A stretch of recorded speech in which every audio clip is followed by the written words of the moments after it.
நேற்று பார்த்துட்டிங்கன்னா விளக்கமா வீடியோ அப்லோட் பண்ணியிருப்பேங்க. இன்றைக்கி பார்த்துட்டிங்கன்னா பொங்கலுங்க. முப்பாட்கார் வீட்டில் கொண்டு போய் பொங்கல் சாமான விறகுங்க எல்லாம் வச்சு போட்டுங்க. அங்கேருந்து டிராக்டரில் எடுத்துகிட்டு வரணுங்க நம்ம குலதெய்வ கோயிலுக்கு. டிராக்டரில் எடுத்துகிட்டு வந்ததுக்கப்புறம் முதல் முப்பாடு பொங்கல் தான் வைப்பாங்க. முப்பாடு பொங்கல் வச்சதுக்கப்புறம் தாங்க நம்மளாம் பொங்க வைக்கணும். முப்பாடு பொங்கல் பொங்கினதுக்கப்புறம் பார்த்திங்கன்னா சாமிகிட்ட போய் சொன்னாங்கன்னா சாமி அலங்கரிப்பாங்க. சாமி அலங்கரிச்சதுக்கப்புறம் பார்த்திங்கன்னா தேர் புனியாசனம் பண்ணுவாங்க. தேர் புனியாசனம் பண்ணதுக்கப்புறம் தாங்க குதிரை கேட்பாங்க. அதுக்குள்ளே நமக்கு வேறு வகுறு ஆகி போச்சுங்க. நம்ம போய் அன்னதானம் சாப்பிட்டு வரலான்ட்டு போயிட்டு வந்தேங்க. நம்ம கோயிலில் பார்த்திங்கன்னா எப்போவுமே குழம்பு ரசம் வடை பாயசத்தோடு தான் போடுவாங்க. அதுக்குள்ளே குதிரை துளுக்கிடுச்சுங்க. குதிரை துளுக்குனதும் பூசை பண்ணிவிட்டு தேருக்கு சாமி கொண்டு போயிட்டாங்க. பின்னாடி தேர் இழுத்துட்டு வருவாங்க. முன்னாடி பந்தம் முடிச்சுட்டு போகணுங்க. முன்னாடியே அப்படியே பந்தம் முடிச்சுட்டு போனோம்னா பின்னாடியே தேர் இழுத்துட்டு வருவாங்க. இழுத்துட்டு கோயிலை சுற்றி வரணுங்க. அதுக்குள்ளே நம்மளுக்கு எண்ணெய் இது எதாவது தீர்ந்து போச்சுன்னா இந்த மாதிரி கொண்டு வந்து ஊற்றுவாங்க. நம்மளுக்கு எதாவது எண்ணெய் தீர்ந்துச்சுன்னா இந்த மாதிரி வாங்கிக்கலாம்.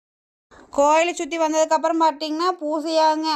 பொங்க பூசை ஆனதுக்கப்புறம் சாமிக்கு பூசையாகுங்க. அவ்வளோதாங்க. 2வது நாள் நோம்பி முடிஞ்சுங்க. உங்கள் ஊரெல்லாம் எப்படி நோம்பி கும்பிடுவாங்கன்னு கமெண்ட் பாக்ஸில் கமெண்ட் பண்ணுங்க.